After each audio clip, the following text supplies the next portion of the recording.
ni España va bien, ni la economía va bien. Claro, cuando no va bien algo, no va bien prácticamente nada.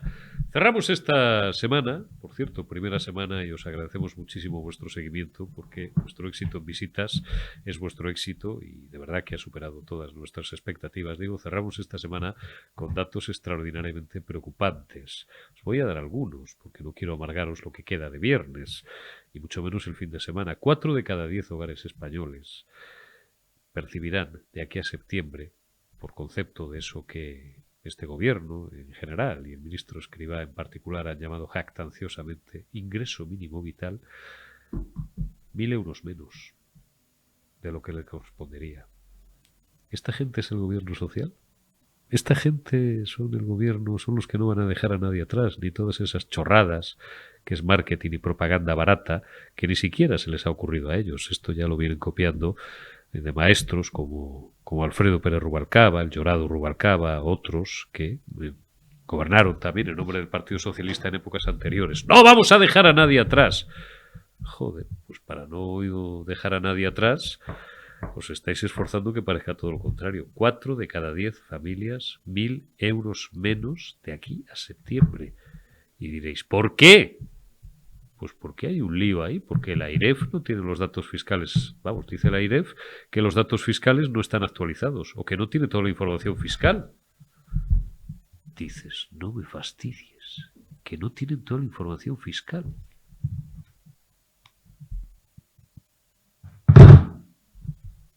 Pero si es facilísimo. Vamos, creo que no os descubro ningún secreto si os digo que estamos completamente controlados. O sea, completamente controlados, pero no os podéis hacer una idea de cómo, ¿eh?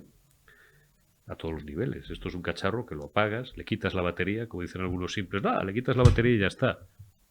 ¿Eh? Quitas la batería, lo pones allí y se te sigue escuchando desde alguna parte o desde muchos sitios. Los ordenadores, empezando por los de la AEAT, de la Agencia Estatal de la Administración Tributaria, saben hasta la talla de ropa interior que gastáis, que gastamos todos. Lo saben todo. Son excusas de mal pagador. Escribá, que el otro día le dabas gritos, con lo cual no fui yo, ¿eh? Hubo otro analista que creo que dijo algo así como un engorilado, Escribá. Recuerdo que ese día estábamos con el doctor Daniel Lacalle y no dábamos crédito ni él ni yo porque fue el mismo día cuya mañana se había producido esa bochornosa escena en la sesión de control parlamentario, por tanto sería un miércoles. Escribada, ya no recuerdo si era Carlos Rojas, no era Carlos Rojas, era otro diputado del Grupo Popular. Qué gritos le daba el tío. Le acusaba de generar alarma social con los bulos que difundía la derecha acerca de que la seguridad social era un caos. La seguridad social funcionaba de puñetera madre, decía el ministro Escrivá. Pues menos mal, macho. En aquellas semanas estábamos en que la gente estaba desesperada con este lío de la cita previa porque tenía que esperar 3 y hasta 4 meses. Que esto no lo hemos leído en ninguna parte. Hombre, salid a la calle y preguntar. Os seguro que muchos tenéis en casa algún ejemplo. Vuestro padre o vosotros mismos estáis tramitando una pensión de jubilación porque os ha llegado la hora, lleváis 30 y tantos, 40, 40 y tantos años trabajando y tardáis 5 meses en que os den cita para que se formalicen los trámites para que empecéis a cobrar vuestra prestación. ¡Qué vergüenza! Vergüenza te tenía que dar, ministro. Vergüenza te tenía que dar, Escrivá. Vergüenza te tenía que dar Nadie Calviño. Esto de nadie, que lo llevo yo diciendo meses, pero le ha parecido ahora gracioso al figura y lo va repitiendo. Nosotros tenemos a nadie. A nadie. La derecha tiene a nadie. Sí, nadie Calviño. Vergüenza os tenía que dar a todos. Vergüenza. Que alguien que lleva más de 40 años trabajando, dejándose los cuernos, las pestañas, doblando el lomo para trabajar, para tener derecho. Vosotros que se os llena tanto la boca, izquierdistas de salón de pacotilla, que luego se encuentro a muchos, porque yo, como no soy de izquierdas, ni lo seré en mi puñetera vida, pues oye, puedo ir con la cabeza a lo mejor más alta que vosotros a cenar a donde me dé la gana. No voy a dar nombres comerciales. Porque sí, porque tenemos esa costumbre, porque es que es el único pequeño placer que nos podemos permitir a los 50, el de comer y cenar en casa lo menos posible. No sé quién decía el otro día, no sé qué payasada de un plato de comida, no sé qué tontería, el plato de comida nos lo ponen fuera. Perdón, me estaba yendo porque en el fondo llevamos 2 días riéndonos de alguna gente. Digo que nos vamos a cenar y a comer a los mejores sitios de Madrid, pues no sé, a la Villa de Oro, a la calle Ortega y Gasset, o a la zona de Padre Damián, que es mi segundo barrio, que es el distrito en el que vivimos muchos años, el distrito Chamartín. Y joder, macho, allí hay más socialistas por metro cuadrado de los que hay en la calle Ferraz. Y dices, joder, con los amigos del pueblo, con los del escudo social. Qué vida se pegan, qué bien se cuidan. Bueno, pues estos, digo, debería caérseles la puñetera cara de vergüenza cuando tratan a los trabajadores como si fueran auténtica escoria, como si fueran basura. Gentes que llevan, insisto, 40 años trabajando y que les tienen esperando a la cola en una cita que nunca le dan porque en los ministerios, no sé si porque allí hay mucho que se sigue teletocando sálvase a la parte o porque están colapsados, no les dan cita. Y ya hoy esto de que hay 4 de cada 10 familias que necesitan ese ingreso mínimo vital del cual alardeaba tanto el orondo escribá, y resulta que no está cobrando ni Blas, o están cobrando 1.000 euros menos de aquí a septiembre porque hay un fallo en la transmisión de datos y en la información fiscal. De verdad es para correros a gorrazos por la Castellana entera, empezando por ti, escriba, desde la Castellana hasta la Plaza de Colón. Es para correros a gorrazos. Unamos a eso otro dato, y como no os quiero fastidiar el viernes, insisto, ni el fin de semana, pues lo vamos a dejar ahí. El Euribor ya está en un 4%. Bueno, ayer tuvimos aquí a Jesús Gilmarín, que es uno de los líderes empresariales de este país, CEO y factotum de Gilmar, que, bueno, pues nos daba unas buenas perspectivas acerca del sector inmobiliario, cosa de la que nos alegramos. Pero, hombre, sí que es verdad que, claro, esto es como una generalización. Hay gente que le seguirá yendo muy bien, pero gente que lo está pasando relativamente regular, tirando a mal, ¿no? ¿Esto qué se traduce? Pues en que para muchísimas familias, cientos de miles de familias en España, que tienen sus hipotecas referenciadas al Euribor, la subida de media van a ser 300 euros al mes. 300 euros al mes es mucho dinero. ¿Qué estáis haciendo, Pedrito? También para mitigar la situación angustiosa que están empezando a vivir muchas familias. ¿Qué diablos estáis haciendo? ¿Dejaros llevar por la propaganda barata y envenenada de los comunistas? ¿De intervenir el mercado de la vivienda, de intervenir los precios del alquiler, de toquetearlo y marranearlo todo con sus sucias y comunistas manos? Eso es todo lo que os ocurre, lo que sí os ocurre. 35 o 36 días quedan para que seáis historia, para que España empiece a ir bien y para que la economía, muy importante, además de la batalla cultural y de las ideas y de estas cosas, pero para que la economía también vaya bien y para que la gente pueda, pues en fin, levantarse cada mañana con la esperanza de poder percibir un ingreso digno con el cual poder seguir manteniendo una calidad de vida aceptable, no una calidad de vida de la que a día de hoy prácticamente solo disfrutan los socialistas, los comunistas y sus atláteres. Pues arrancamos ya este eurazo, esta generación euro del último viernes de esta semana, último día de esta semana, viernes 16 de junio de 2023. Y tengo yo mucho gusto en saludar a un buen amigo de quien os habla y también de don Alfonso Rojo, del editor de esta casa, que hacía casi un año que no nos encontrábamos en carne mortal en la fiesta de un amigo común. Don José Carlos Díez, muy buenas, ¿cómo está usted? Pues bueno, ¿quieres una respuesta corta o sincera? ¿Sabes lo que decía bueno, el maestro? Bien, razonablemente bien. Razonablemente bien. Yo siempre recuerdo que fue un gran amigo y sentí muchísimo su pérdida, y maestro y jefe durante muchos años, uno de los mejores jefes que hemos tenido. Decía el llorado Pepe Oneto, bien si no me comparo. Pues bueno, pues ahí Pues estamos. eso. Oye, José Carlos, yo no te voy a robar muchos minutos porque eres uno de los tíos más ocupados de España y eso es buena señal. Yo siempre digo que, junto con nuestro gran amigo Daniel Lacalle, José Carlos es sin duda uno de los 5 mejores economistas de España. ¿No? Tenemos un grandísimo nivel en ciencia económica. Y igual que le preguntaba el otro día a Daniel, te lo pregunto a ti. Luego hablaremos, si quieres, de propuestas de los distintos partidos de cara a esta campaña electoral eterna. Y dejamos una, inmediatamente nos encabalgamos con la siguiente. Pero estoy yo preocupado porque, claro, yo que llamo cariñosamente a Pedro Sánchez, le llamo siempre el figura, ¿no? Entonces escucho decir al figura, al presidente del gobierno, joder, que vamos como una moto, que la economía española va como una moto. Y oye, yo salgo a la calle y veo a la gente un poco enfadada. Tú, que eres, insisto, uno de los 5 mejores economistas de España, ¿tú cómo valoras el estado del enfermo? Si es que está enfermo la economía española, bien, regular, medio pensionista, en cuidados intensivos o en paliativos. Táchese lo que no proceda. Bueno, yo creo que estamos razonablemente bien también, como yo, teniendo en cuenta lo que ha pasado el año pasado, ¿no? Hemos tenido una crisis energética sin precedentes en 40 años, una subida del gas muy fuerte, intensificada con la guerra de Ucrania. Los escenarios no eran positivos y se evitó tener una recesión y una destrucción de empleo. Yo creo que eso es una noticia positiva. El comportamiento de la economía española ha sido sorprendentemente positivo. Por ejemplo, hemos negociado salarios en convenios y hemos tenido una subida de inflación de servicios por debajo de Estados Unidos o de Alemania. Eso en la crisis del 78-79 no pasó así, ¿no? Tuvimos una espiral de inflación muy fuerte. Por lo tanto, somos un país más moderno, digamos, más desarrollado y que absorbe mejor esos shocks. Estamos dentro del euro, hemos tenido tipos de interés subiendo, pero todavía razonablemente bajos, la deuda pública estable. Y gracias a todo eso, yo creo que, por supuesto, que tiene mucho mérito toda la sociedad española, ¿no? Los sindicatos, la patronal, los que se han negociado. Hemos podido, ahora que ha bajado el precio del gas, pues tener una recuperación del empleo bastante intensa, ¿no? ¿Cuál es mi percepción, ¿no? Y no conozco a todos los españoles. La inflación ha moderado significativamente en la parte energética, pero en la parte de alimentos no, ¿no? Entonces, claro, es una inflación muy de percepción, vas todas las semanas al supermercado.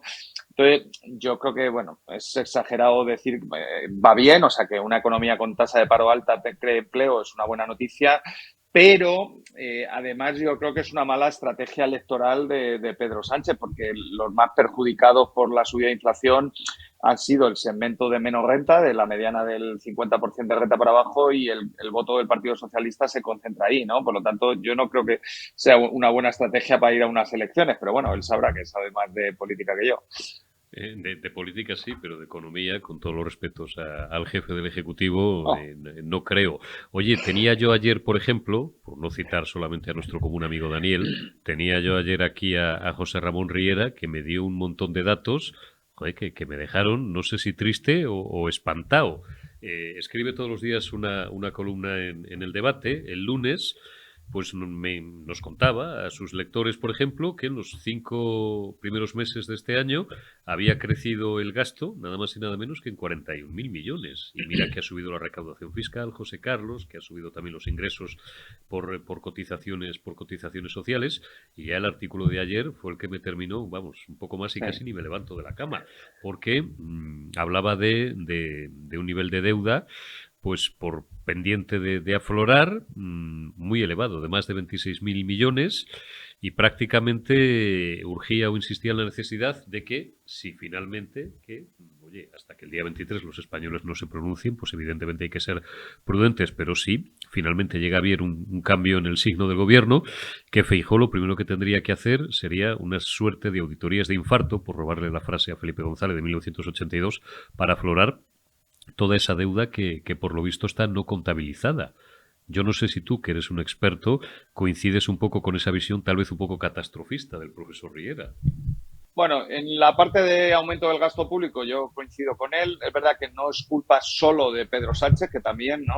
La mayor parte del gasto público en España está en las comunidades autónomas y ha sido generalizado, ¿no? Andalucía está gobernada por el PP y ha aumentado el gasto desde la pandemia pues casi 3 puntos sobre PIB y ha pasado en comunidades del PSOE también. O sea que yo creo que esa parte el nuevo gobierno tiene que enfrentarlo y hay que hacer un plan no traumático, o sea, no estamos en la situación del 2011, evidentemente, pero hay que empezar un plan de ajuste fiscal que no hemos hecho en los últimos 4 años. Y luego, en la parte de ocultación de déficit, yo creo que, bueno, no sé, porque como es oculto nadie lo sabe, ¿no? Pero no creo que estemos en la situación del 2011, ¿no? Lo que pasó en 2011 es que en el año 2010 el gobierno de Zapatero comprometió un ajuste fiscal en Bruselas bastante intenso, ¿no? Un ajuste adicional de 15.000 millones millones de euros y eso afectaba a comunidades autónomas, evidentemente, y ayuntamientos. Y para hacer ese ajuste lo que se hizo es guardar facturas en el cajón, no para no pagarlas, sino para tardar en reconocer el gasto y retrasar el pago y que te entrase en el año siguiente, ¿no? O sea, diferir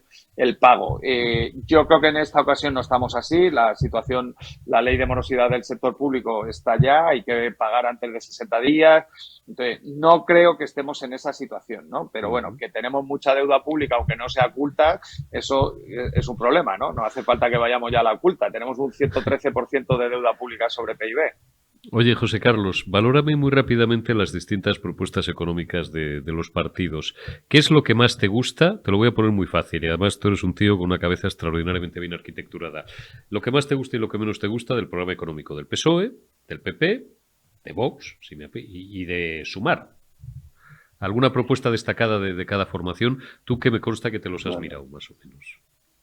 Bueno, de momento no los han publicado, ¿no? Por lo que están contando, parece que Nadia Calviño va a contar que va a haber continuidad en la política económica, ¿no? Es verdad que es imposible que haya continuidad en la política económica porque esperemos que en la próxima legislatura no haya una pandemia como el COVID y no haya una crisis del gas como la del año pasado, ¿no? Por lo tanto, yo no creo tampoco creo que sea la estrategia adecuada.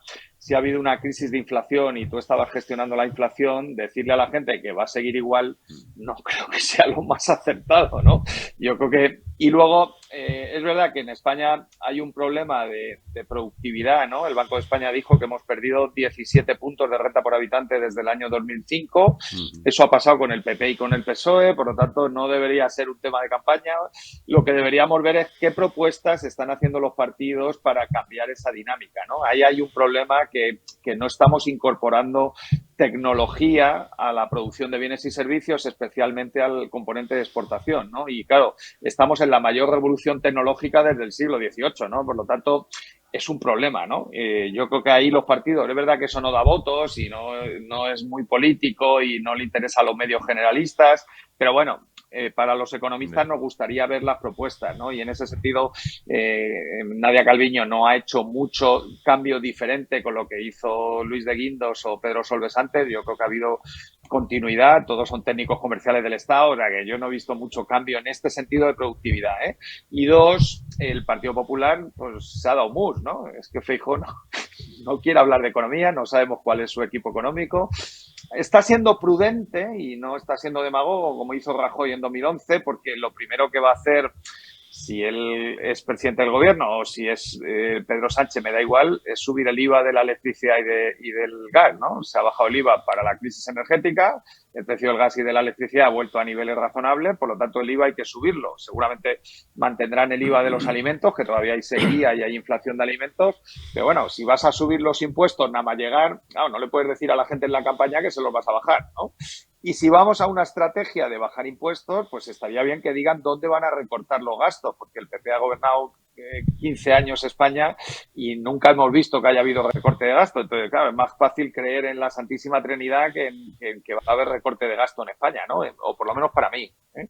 ¿Tú crees? Pues es que te la iba a hacer, pero claro, mira, nos hemos leído el pensamiento, es fácil, es decir, si es una liazón argumental que es bastante sencilla, ¿no? Incluso para los que no somos economistas, intentamos acercarnos cada día un poco más a la ciencia económica, pero nos gusta aprender de los que saben, como don José Carlos Díaz. Don José Carlos Díaz, ¿tú crees que, por mucho que diga Alberto Núñez Feijóo, no tiene margen para bajar los impuestos? Pregunto. Oye, yo aquí he sido muy crítico con Montoro. Yo siempre he dicho que Fátima Báñez me pareció una excelente ministra de Trabajo, que lo fue, creo, y Cristóbal Montoro me pareció uno de los ministros de Hacienda más patéticos que ha tenido el Reino de España. Yo quiero creer, porque además, una de las personas, vaya usted a saber, tienes razón, no sabemos todavía quién va a ser el elegido, ¿no? No sabemos si va a ser el señor Juan Bravo, el señor Fernández Lasqueti o este señor Conde que se ha traído de Galicia, pero bueno, en fin, si fuera Lasqueti, pues intentaría bajar los impuestos, o si fuera Juan Bravo también, que ha sido consejero de Economía en la Junta de Andalucía, con Juanma Moreno la primera legislatura. ¿Pero tú crees que realmente hay margen para eso? ¿O tú crees que hará lo que hizo Montoro en 2012?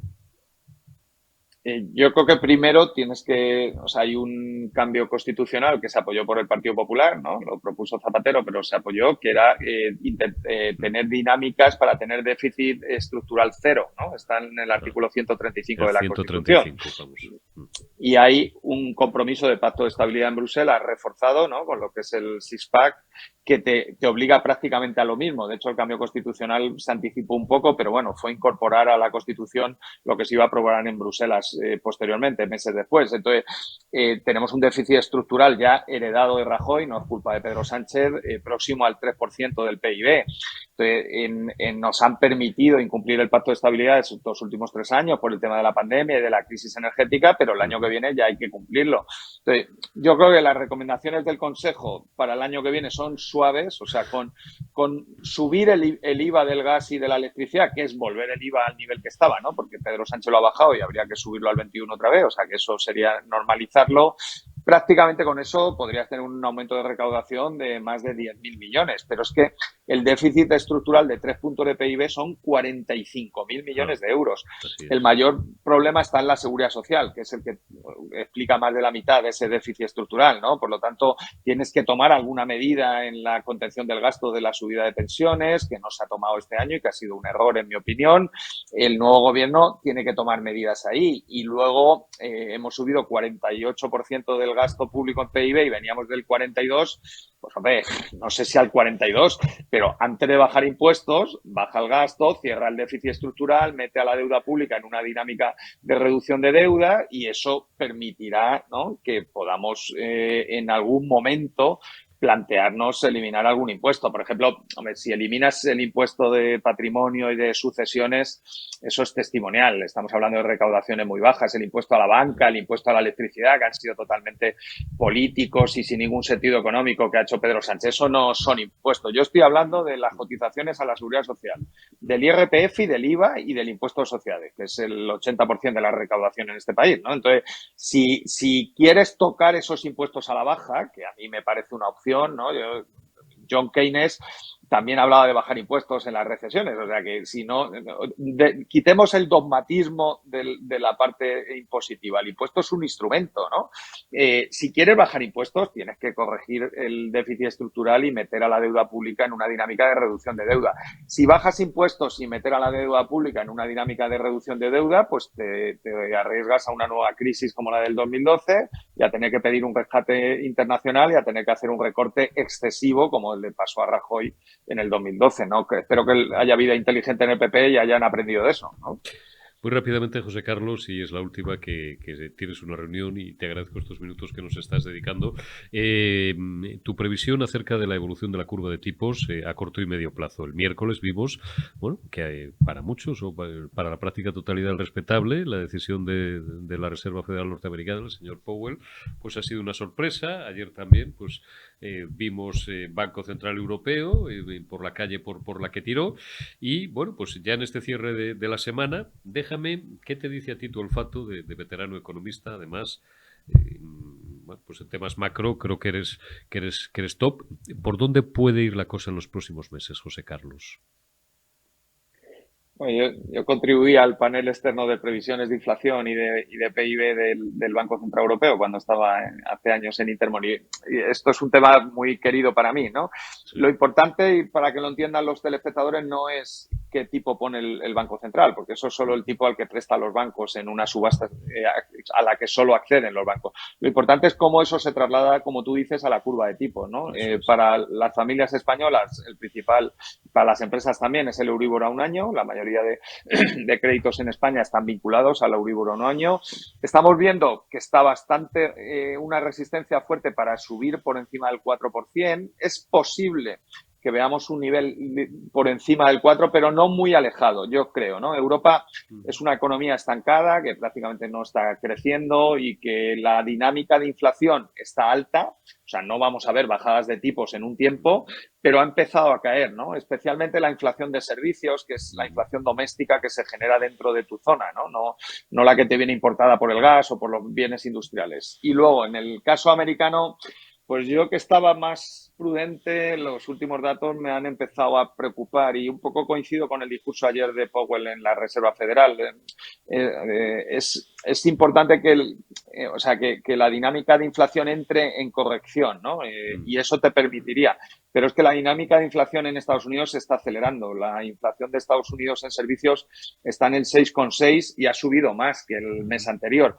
Y el mercado de trabajo también se está acelerando, ¿no? Nos alejamos del riesgo de recesión y lo que estamos viendo es que la creación de empleo en Estados Unidos está siendo más intensa. Por lo tanto, yo en Europa creo que el BCE tiene un discurso demasiado duro para la realidad y que los tipos ya son razonablemente prudentes para tenerlos un tiempo y esperar.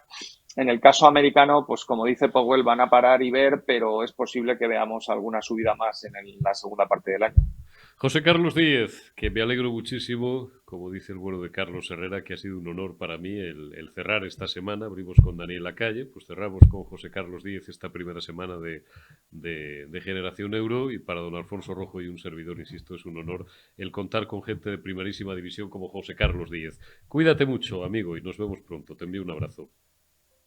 Pues nada, un placer y que vaya muy bien este programa, a ver si subimos el nivel de cultura económica en este país. Vamos a ver si subimos la cultura económica. Un abrazo, José Carlos. Muchísimas gracias. Continuamos en Generación Euro en este viernes, último viernes de esta semana.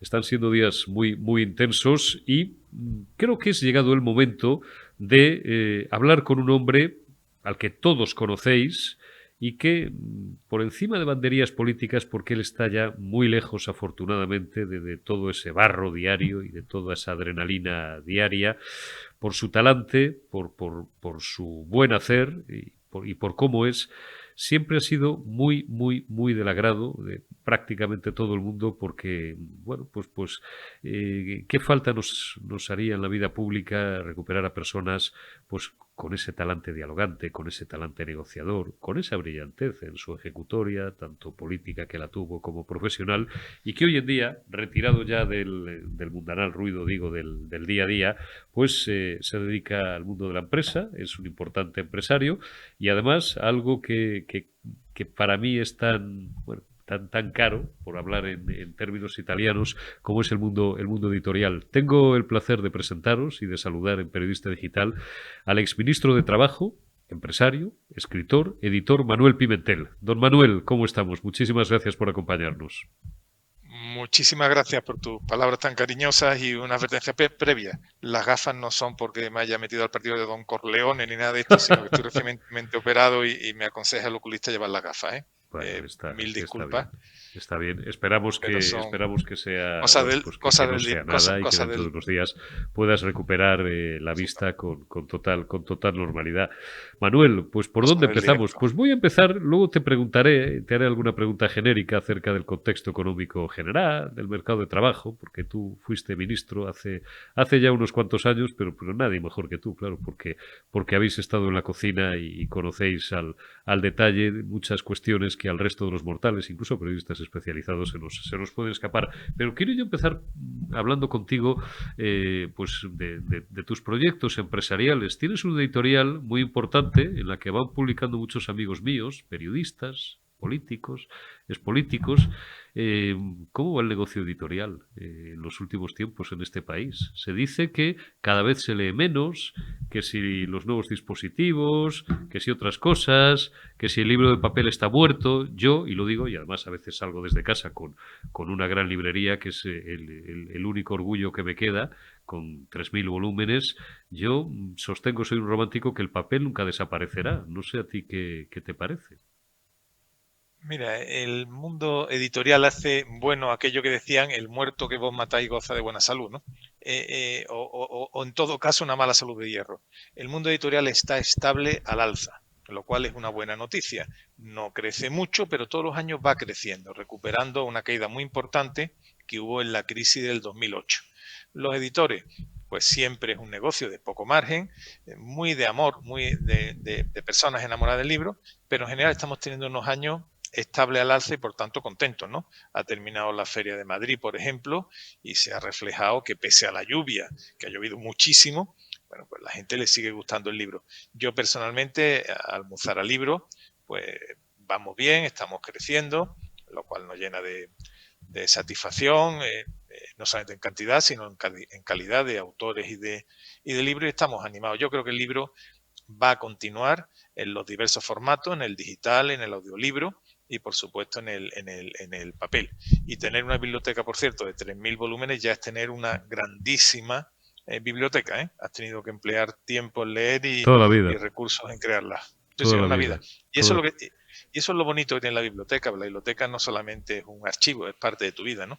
Y te ha conformado la lectura, nos conforman, somos como somos, gracias en parte a nuestra biblioteca. Gracias a nuestra biblioteca. Cuando empezábamos en este mundo que para mí era nuevo, en este mundo de YouTube, hace un par de años, 2 años y medio, y al principio, pues en muchas Pues ocasiones, te has en Periodista aprendido, le has Digital, cogido el ritmo rápido, ¿eh? Lo hace disponemos muy bien, le de has cogido el ritmo de rápido. un plato extraordinario, pero bueno, pues a veces comenzábamos haciendo desde el salón de nuestra casa y me acuerdo que los amigos en Twitter me decían, joder, vaya una biblioteca tan bonita que tiene usted, don Eurico. Digo, no es ningún mérito. Primero, hombre, el salón tiene que ser pues de unas mínimas dimensiones y después yo siempre había soñado con tener esa biblioteca del suelo al techo, ¿no? Y después, pues es el fruto de toda una vida, ¿no? Es como decía un buen amigo mío, yo lo presto casi cualquier cosa menos un libro, ¿no? Porque el libro que prestas nunca vuelve, ¿no? Esto a los que somos unos románticos de esto nos suena mucho. Manuel, no te quiero robar muchos minutos porque sé que estás entre una reunión y otra, importantes ambas, y nos has hecho el favor de atendernos. Te voy a preguntar un poco por contexto económico general, desde tu experiencia como ministro de Trabajo y un gran ministro de Trabajo, que lo fuiste en una época en la que se alcanzaron importantes acuerdos, en la que hubo, bueno, pues una razonable paz social. ¿Cómo ves ahora el mercado de trabajo? Lo digo porque sigue siendo uno de los grandes talones de Aquiles de la economía española. Los datos son conocidos y por tanto los voy a recordar. Aquí lo recordamos casi todos los días, con amigos como José Carlos Díez, como Daniel Lacalle, como José Ramón Riera, grandes economistas de este país. Tenemos un 13% de paro, el doble que en los países de nuestro entorno, de la OCDE, y sobre todo el paro juvenil, Manuel, que supera el 30% y que es algo extraordinariamente preocupante. No me atrevo a calificarlo de casi de un fracaso, uno de los fracasos, quizá junto con las pensiones, que podemos dejarle a las generaciones futuras, pero que en cualquier caso digo es muy preocupante. ¿Por qué siempre ha tenido España ese hándicap de estar a la cola de Europa siempre en lo que tiene que ver con el empleo? Hay varias preguntas en tu pregunta.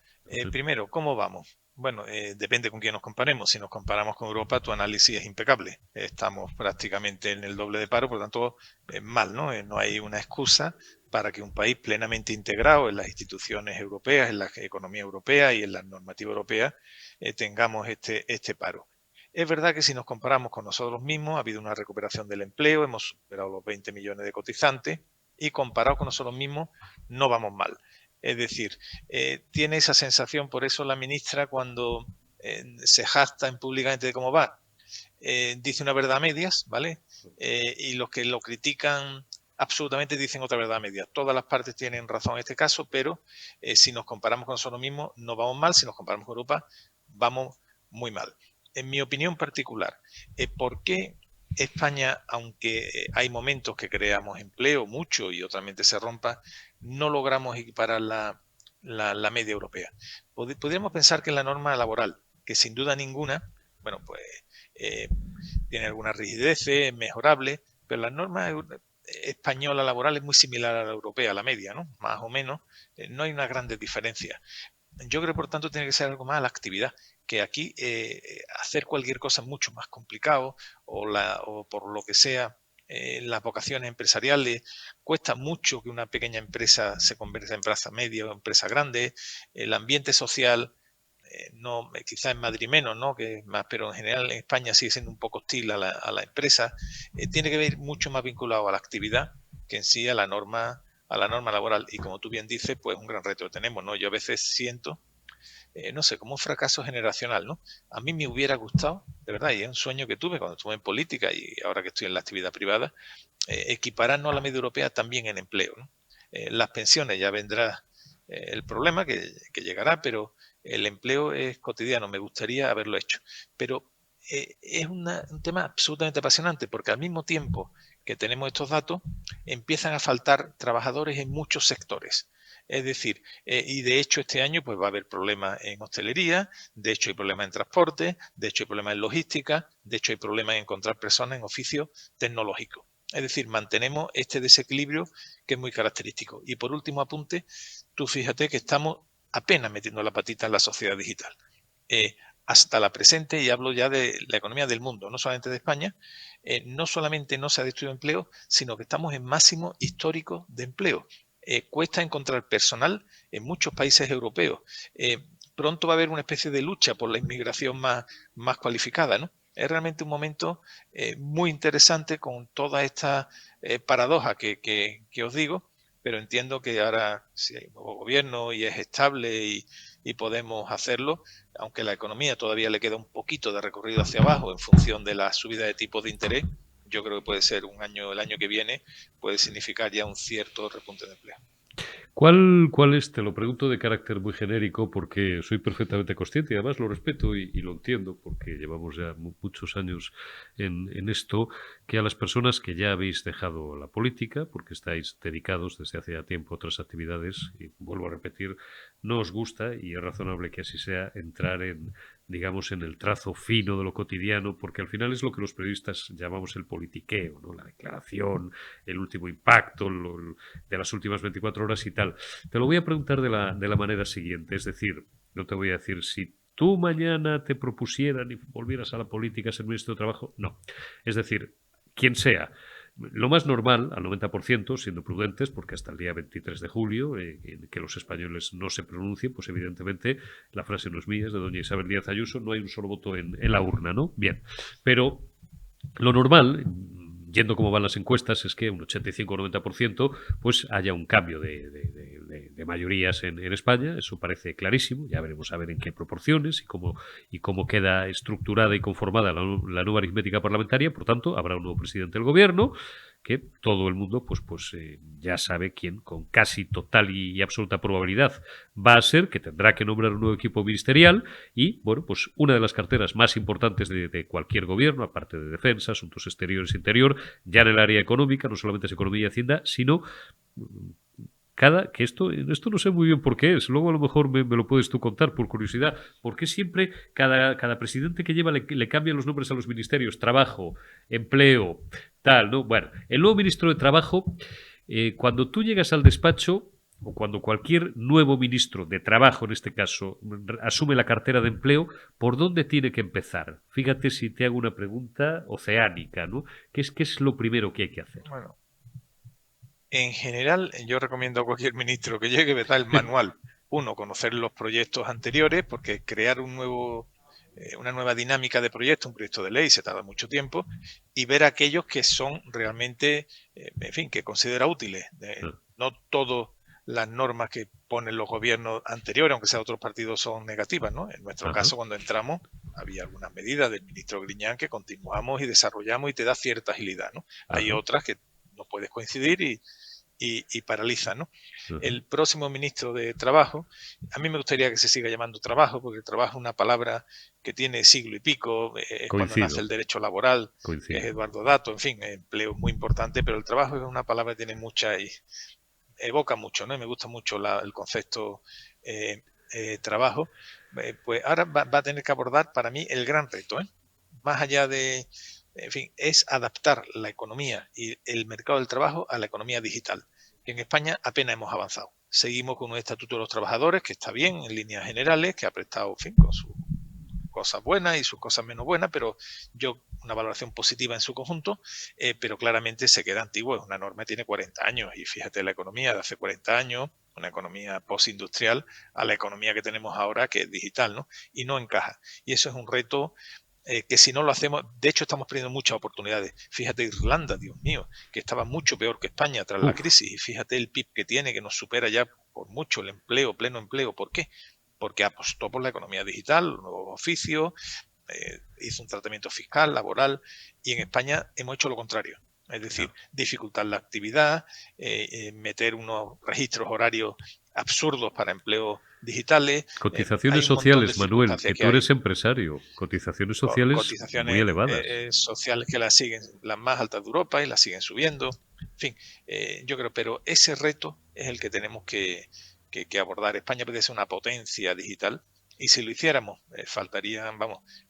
tendríamos pleno empleo. Se podría conseguir, lo que pasa que hay de verdad que apostar por la economía digital con convicción, ¿no? Claro. Sabiendo que eso nos saca de zona de confort y que hay algunas instituciones tradicionales que quizá haya que modificar, no laborales, pero otros países la han hecho, países bálticos, Irlanda, y madre mía, ¿cómo le va, Pues así es, se refería don Manuel Pimentel a Eduardo Dato Iradier, gran ministro de Trabajo, que lo fue, y presidente del gobierno, asesinado, penúltimo presidente del gobierno, asesinado en España en 1921, y que estaba yo recordando pues algunas lecturas, cerramos como empezamos de juventud, ¿no? Grandes historiadores, con el que yo en este caso no coincido, como era Ricardo de la Cierva, que en un libro de 1986, La derecha sin remedio, que por lo demás recomiendo a todo el mundo porque es un libro bastante grueso, pero que contiene elementos muy interesantes, de Jovellanos a Fraga se titulaba aquel libro, ¿no? Bautizaba a Eduardo Dato como líder o como representante de lo que él llamaba, insisto, y yo tengo una profunda discrepancia en eso, la derecha de intereses o lo que se llamaban los idóneos. Eduardo Dato fue uno de los políticos más importantes de toda la historia del último siglo y medio español, gran ministro de Trabajo y gran presidente del gobierno, de don Manuel. Me ha excitado usted la curiosidad histórica con esa cita. Te agradezco mucho, de verdad, que nos hayas acompañado, te agradezco estos minutos y te deseo mucha suerte. Ha sido un placer charlar contigo, Manuel Pimentel. El placer es mutuo y recíproco. Un abrazo, muchas gracias. Un abrazo fuerte, gracias, Manuel Pimentel. Y vamos cerrando ya porque estamos prácticamente fuera de tiempo. José Antonio Puglisi, responsable de 24 Horas Economía, ya saben, la división digital de Periodista Digital. ¿Cómo estás, José Antonio? Cerramos contigo, cerramos viernes, cerramos semana. ¿Qué dos titulares o tres más destacados llevamos hoy en portada, José Antonio? Pues cerramos semana con fuerza. Tenemos a la AIREF desmintiendo al ministro Escrivá, diciendo que ha inflado las cifras de los beneficiados por el ingreso mínimo vital. Parece insólito, pero tenemos un ministro inflando las cifras un poco al estilo Yolanda Díaz con las del paro. Y es que el Ministerio de Seguridad Social dice que había 627.000 beneficiados, cuando en realidad son 284.000, casi la mitad. Sin embargo, no es lo único. También tenemos que hay un centenar de contribuyentes que van a denunciar al gobierno de Sánchez ante el Tribunal Constitucional por su chapuza con el impuesto a los altos patrimonios, ya que consideran que es confiscatorio, llegando incluso algunas personas a tener que pagar más de lo que ganan. Entonces, eso también es un tema de actualidad que habrá que ver cómo reacción y qué respuesta hay desde el Constitucional. Y otro tercer titular, que no es para nada y que no deja de ser muy importante, es el gasto que se viene aprobando desde el Consejo de Ministros desde que no hay control de las Cortes. Y es que son millones y millones, incluso de nombramientos de ministerios que ahora están simplemente en funciones. Entonces son tres temas muy potentes con los que acaba la semana, todos muy polémicos. Y para el fin de semana lo puedo adelantar, vamos a tener un tema interesante sobre unas irregularidades en el consulado español en Cuba, con todo el tema de los trámites relacionados con migración y solicitudes de ciudadanía. Pues, ¿y eso cuándo lo sacamos? ¿Cuándo lo vas a sacar, José Antonio? ¿Mañana? ¿El fin de sábado, semana? Los lectores el sábado ya lo podrán ver y conocer realmente esta irregularidad que está ocurriendo dentro del consulado español. Oye, pues ya sabéis, mañana, a lo largo de todo el día de mañana, sábado, para los que nos veáis en tiempo real, estad muy pendientes y el lunes lo comentaremos en detalle y lo comentaremos con José Antonio Puglisi, al final, como siempre, de Generación Euro. Gracias, José Antonio. Te envío un abrazo y buen fin de semana y feliz trabajo. Un abrazo fuerte, Rico. Gracias. Un abrazo fuerte, José Antonio Puglisi, y gracias también a todos vosotros. Acabamos de cerrar con bastante éxito las cosas como son. La autocita en este oficio es norterada, pero es que nos va bien, aunque les moleste a algunos, pobrecillos, nos va bien, y estamos muy contentos, personalmente, por supuesto, pero empresarialmente es que estamos pues también muy contentos, no solamente por el número de visitas, que es que YouTube no miente y el Google Analytics no miente, las podéis consultar, ¿no? El programa del miércoles, para ser un formato nuevo, está ya por encima de las 50.000 visualizaciones, digo de Generación Euro, en la retaguardia, en la segunda dosis y en las entrevistas que publicamos, como nosotros decimos, virales, pues es que no salimos. La entrevista de Rosa Díez, que estuvo con nosotros pues hace poco más de una semana, debe de rondar ya las 250.000 visualizaciones. La última intervención de Miquel Jiménez, de mi querido camarada, uno de los mejores analistas y periodistas de este país, pues frisa ya los 200.000. Además, que es un número de visitas que se alcanza en los 3-4 primeros días. Luego lo miras a los 15 días y bueno, va subiendo poco a poco, pero sobre todo la curva, la progresión geométrica, por historias del algoritmo que ni yo mismo acabo de entender del todo porque no es mi tema, bastante tengo con ponerme aquí delante de la cámara varias horas diarias, intentar traer pues a los personajes del máximo interés para todos vosotros y a charlar con ellos y a extraer de ellos pues todo lo que yo considere desde mi humilde experiencia que es lo que más os puede interesar, pero digo que por estos arcanos del algoritmo pues en los primeros días es cuando se produce siempre la explosión de visitas y la de Miguel Jiménez pues está ya casi en 200.000 visualizaciones. Nos va bien y todo este gran equipo de periodista digital con Alfonso Rojo al frente pues está muy contento y estamos muy contentos. Lo demás, ¿sabéis lo que os digo? Pues eso. Gracias por estar ahí, gracias por sernos fieles, porque somos líderes en este canal de comunicación, lo vamos a seguir siendo, porque nosotros lo valemos y porque tenemos vuestra confianza y no os vamos a defraudar. No sé si otros lo hacen o lo harán o lo han hecho. Nosotros no. Aquí nosotros solamente respondemos de nuestros actos y vamos camino recto.